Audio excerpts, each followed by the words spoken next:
Heaven's Road. 8 Locutions to the World from Mary from February 26 to March 5, 2015. The first locution from Mary on February 26, Disillusioned with Man's Road. Wave after wave. Fires, large and small, on all sides. Constant threats and warnings. The world is being introduced into a new existence that I have spoken about often. Resources are stretched thin. More money must be borrowed. Weapons are distributed which soon find their way into the wrong hands. Constant conferences and strategies. The news media cannot even begin to describe all that is happening, and the news itself becomes the battlefield used to recruit and to stir fresh debate. The world has entered a new process that will control its destiny. The tables have been shifted. The initiatives lie now with others. What will they do next? The world has to wait for the answer. Meanwhile, life goes on. So much time is spent on the inane. Constant entertainment, endless movies. Complete absorption in the present delight. A society devoid of the mystical, with no anchor in heavenly gifts. The heavens are closed and God has not closed them. Mankind has made a decision. Let us rip out our religious roots. Let us claim earth for ourselves. Let us still the voice of God and stamp out any belief that would limit what we want to do. After all, earth belongs to mankind. Having walked that road for so long, you have come to this moment. Is there not another road? Is heaven closed forever? The human person is still the same. No one can remove his heart, his soul, his spirit. All are made for God. That is what I will do now. I will awaken you. Now that you are disillusioned with the false promises, now that you see where this road has led, you are willing to listen to the voice of heaven, the words of your mother, teaching you a deeper road. The second locution from Mary on February 27. Man's Search for God. These times and circumstances call forth heaven's new gifts, which have been reserved for these moments of human history. God creates every human heart for himself, placing in man's spirit a stirring for unending happiness. These inner desires bring about man's ceaseless activity, from morning until night. In every action, man is really seeking heaven. Even in his sins, man seeks this eternal good. When the human heart finds God, peace comes. The person has a goal and has found the road of his divine call. He is changed and remakes his world according to God's plan. Although heaven offers this gift to everyone, much depends upon whether the culture is immersed in this faith and constantly invites its citizens to find God. Modern culture obscures heaven, substitutes earth, and pretends that the human person will be satisfied with the toys of today. As these destructive events begin, man sees even these earthly pleasures being taken away. There must be two great responses to these destructive events. Heaven will do its part, making available graces that have never been poured forth. Man must do his part. He must set aside all that fascinates him, all the glitter and the mirrors, all the dazzling lights and the instant gratifications. He must resolve right now, I will allow my heart to seek the living God. I will guide your search. The third locution from Mary on February 28. The Great River Within. As the fires of hell come to the surface in destructive events, cannot the saving waters of heaven also come forth? When and where will this happen? Right now, within the heart of everyone who calls on me. I cannot wait for political leaders. I cannot even wait for the church to act. I must begin now to pour out the living waters of the Holy Spirit, who has been placed in the souls of all the baptized.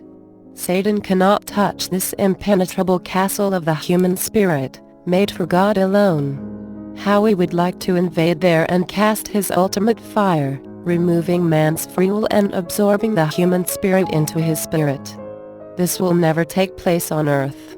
Until man's final moment, no matter what sins have occurred, no matter what decisions have been made or evil brought about, God will always be able, in surprising and astonishing ways, to suddenly flood the human spirit with the refreshing waters of conversion. These fresh and new graces I pour out right now, O reader, into your heart. This is where I begin. In your heart. In your spirit. Within your consciousness, your feelings, your hopes, your desires. A fresh river begins to flow, the river of life. Take it in. Do not let it flow by.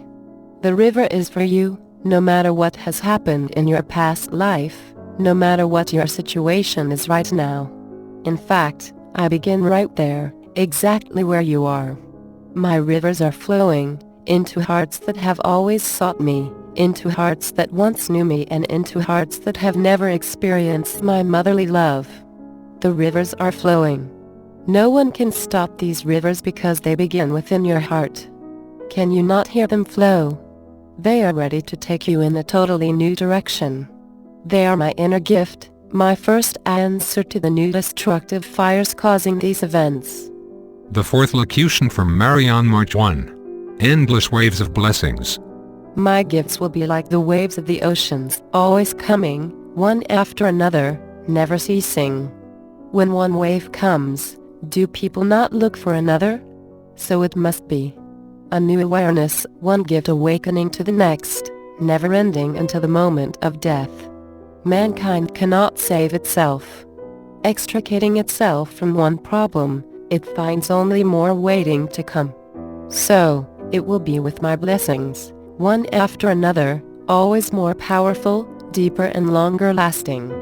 The waves of my power have already begun. I do not speak of tomorrow but of today, of now, of this moment, of this present situation. Can I be any clearer? O reader, my waves are already washing up upon your spirit. I am already working within you. Let your holy desires come forth. Let hope spring up within. Let light dawn upon you, a fresh inner light that can overcome any darkness. I will lead you to new decisions, which will safeguard these inner blessings. How important these are. The old will be cast aside. You will change, all under the power of new hope. A new life, within and without. Stand firm in these inner waves of blessings. Rejoice in them. They bring a life that you could never imagine before. There is more to come. The fifth locution from Mary on March 2. The echo of Mary's own words. As darkness covers human life and evil gains sway over the worldwide events, I will give new lights, never before seen, lights which Satan cannot destroy. This will be my light. I will raise up my priest's son. I will also raise up thousands who will mirror his light, receiving it, multiplying it and passing it on. These will be children of the light. They will be in every country and in every land. This light will burn brightly every day. Right now, this light is hidden, but soon I will place this light on the largest and greatest lampstand. The light will go forth, far greater than any television station. All the world will be invited to walk in this light. The voice will be gentle and threaten no one. The words will be my words, pouring forth for every need and every situation. These words will be multiplied. More important, they will be associated with the person whom all know and love. I will stand with him and he with me. We will be as one heart and one voice. I will speak and he will echo. My words will be pure light, easy to understand and even easier to follow. If they are rejected, I will speak again. If they are accepted, then I will speak even louder and clearer. I will not allow the world to be plunged into a darkness in which no saving light exists. I refuse to allow Satan to control the thoughts of the world. He cannot stop this light. Now, you see what I will bring about, a church that speaks my words. All the world will know that they are my words and do not belong to anyone else. Such will be the greatness of the light that will be needed in the darkness. The sixth locution from Mary on March 3. A nuclear Iran. I offer all these words and blessings because I see what lies ahead. As I place before the world what will take place, all take heart that heaven has not abandoned earth and has planned for these dark moments. As the West faces even more serious problems, disputes break out among its leaders, divisions occur, and what needs to be united is broken. This, too, is part of Satan's plan. One saying go this way and another shouting, that is the wrong road to peace. At first, these divisions will seem to be the ordinary process of discussion and resolution. However, this will not be the case. Beneath the surface discussions, the hearts of the leaders will be vehemently closed to the plans of the other. There will be a total clash of cultures, a hardening of positions. These leaders each have enormous resources. Instead of coming together for clear and coherent strategies, they will split, not on the surface but in truth. I am speaking now of a nuclear Iran. Decisions that could have adequately addressed the problem will become a lost opportunity. This is very, very serious, although not seen as such at this moment. Only in looking back will the world see how the division was brought about by Satan to allow Iran to develop its nuclear weapons. A nuclear Iran will totally shift the balance of power in the whole world. This should never have been allowed to take place. Delay, delay, delay. This has been the strategy. Put off. Put off. Never face the reality. Such is the atmosphere that Satan creates for his designs. I see it. I will plan for it. I am already making my moves to bring the church into greater and greater light, so that in the darkness ahead there will be at least one great voice of light. The seventh locution from Marion, March 4. Bringing the world to Jesus. I will not turn back from my course. I will never abandon mankind. Can a mother forget the child of her womb? I have brought forth the whole human race in the pain of Jesus' death. I am in this battle until the finish. Until I bring to new life everyone whom I can save. This is my enduring promise. For many, life continues as usual. The problems seem so far away, as if meant for others. I see everything before me. The whole world, all the nations, all of time, past and future, all the forces, good and evil. I also see the role which the Heavenly Father has given to me in this special time. Bring the world to Jesus is His command. So, I work with every ounce of my strength to draw the world to Jesus.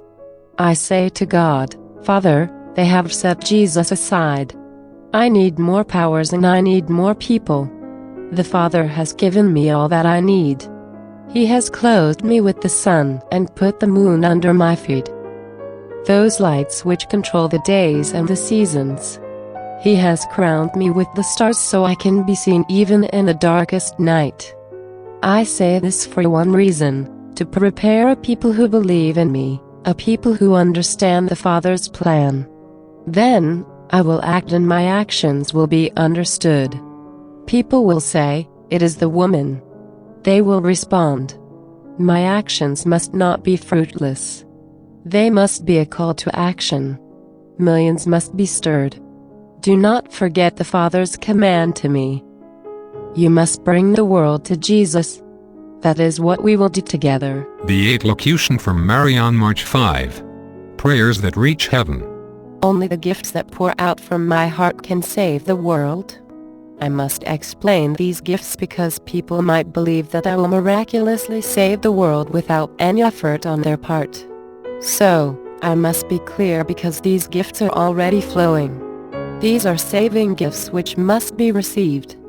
They are powerful gifts which will transform but only if the person freely accepts and acts. They will change everything, but only if millions and millions of people allow the gifts to have power over them. The first gift is always faith that heaven will help earth, a faith that leads to praising God and interceding for His protection. If there are worldwide problems, there must be worldwide intercession. If there are national problems, there must be national intercession. If there are family problems, there must be family intercession. The prayers that surely reach heaven are when hearts are joined. Love one another. When two people love one another, they can change the whole world. When their hearts are joined as if they have only one heart, they are a furnace of love and others can join them. Enough of your discussions, your meetings, your constant watching of world news. Why sit passively and listen, when you can call down heaven's powers to change the situation? These are the gifts pouring out from my heart. Come, gather with your Heavenly Mother. I will join your groups and bring greater gifts.